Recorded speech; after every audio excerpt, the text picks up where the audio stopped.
ನಿನ್ನ ಚಿಕ್ಕ ವಯಸ್ಸಿಂದ ಎತ್ತಾಡ್ಸಿರೋದು ಅವರೇ ಆಗಿರ್ಬೋದು, ಆದರೆ ನೀನು ನನಗೆ ಎತ್ತಿದ್ದು ನೀನು ಕೆಳಗೆ ಬೀಳ್ಸೋದಕ್ಕೆ ಅನ್ನೋದು ನಿನಗಿನ್ನೂ ಅರ್ಥ ಆಗಿಲ್ಲ ಅಷ್ಟೇ.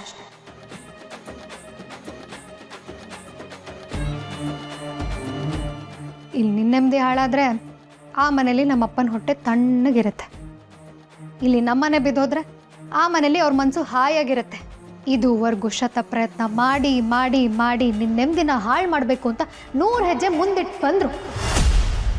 ಆದರೆ ನಿನ್ನ ಒಳ್ಳೆತನಕ್ಕೆ ಅಮ್ಮಕಾಳವನ ಆಶೀರ್ವಾದದಿಂದ ಅವ್ರು 1 ಹೆಜ್ಜೆ ಮುಂದಿಡಕ್ಕೆ ಬಂದರು, 1 ಹೆಜ್ಜೆ ಹಿಂದೆ ಹೋಗಿ ನಿನ್ನ ಹತ್ರ ಬರೋದಕ್ಕೂ ಆಗಿಲ್ಲ ಅವ್ರಿಗೆ.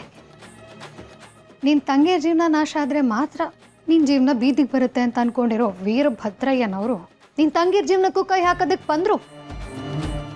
ಆದರೆ ಯಾರೂ ಸಿಕ್ಕಾಕೊಳ್ಳಿಲ್ಲ. ಸಿಕ್ಕಾಕೊಂಡವರೆಲ್ಲ ತಪ್ಪಿಸ್ಕೊಂಡು ಬಚಾವಾದ್ರು. ಆದ್ರೀಗ ಆ ಮನೆಗೆ ಅವ್ರ ಅಂಗಳಕ್ಕೆ ಹೋಗಿರೋದು ನಮ್ಮ ರತ್ನ. ಅವಳಿಗೆ ಕ್ಷಣ ಕ್ಷಣಕ್ಕೂ ಕಾಟ ಕೊಡ್ತಾ ಬರ್ತಿದ್ದಾರೆ ನಮ್ಮಪ್ಪ. ಇದನ್ನೆಲ್ಲ ಮಾಡ್ತಿರತ್ತೆ ಯಾರು? ನಿನ್ನ ದೇವರು, ನಿನ್ನ ಗುರು, ನಿನ್ನ ಅಪ್ಪ ಅಮ್ಮ ಅಂತ ಅನ್ಕೊಂಡಿರೋ ನಿನ್ನ ಮಾವ.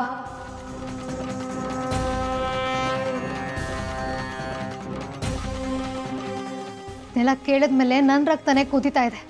ಅದಕ್ಕೆ ಪ್ರತಿ ಸಲ ನಮ್ಮಪ್ಪನ ಕಂಡ್ರೆ ನನಗೆ ಆಗೋದಿಲ್ಲ.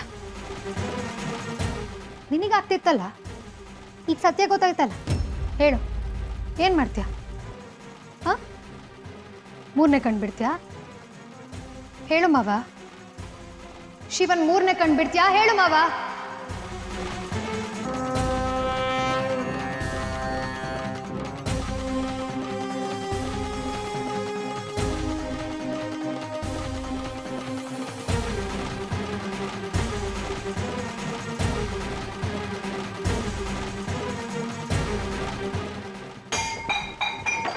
ಮಾವ ಏನವಾ, ಏನು ಉತ್ತರನೇ ಕೊಡ್ಲಿಲ್ಲ?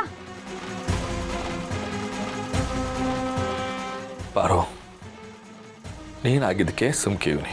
ಇದೇ ಮಾತನ್ನ ಬೇರೆ ಯಾರಾದ್ರೂ ಹೇಳಿದ್ರೆ ಹುಟ್ಲಿಲ್ಲ ಅನ್ಸ್ಬಿಡ್ತಿದೆ. ಏನು ಮಾಡೋದು? ನೀ ನನ್ನ ಜೀವ ಬಾರೋ, ಅದು ಒಂದೇ ಕಾರಣಕ್ಕೋಸ್ಕರ ಸುಮ್ಕಿವ್ನಿ. ಇನ್ನೊಂದ್ಕಿಂತ ಮಾವನ ವಿಷಯದಾಗೆ ತೆಪ್ಪಾಗಿ ಮಾತಾಡಬೇಡ.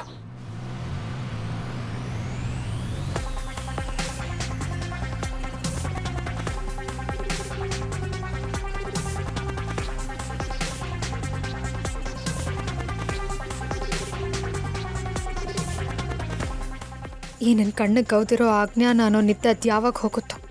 ನೀನು ಯಾವತ್ತು ಮಾವನ ವಿಷಯದಲ್ಲಿ ಎಚ್ಚರ ಆಗ್ತೀಯೋ ಗೊತ್ತಿಲ್ಲ. ನಿನಗೆ ಅರಿವಾಗಬೇಕಂದ್ರೆ ನಾನಲ್ಲ, ಮಾಕಳವನೇ ಬಂದು ನಿನ್ನ ಏಳಿಸ್ಬೇಕಷ್ಟೇ.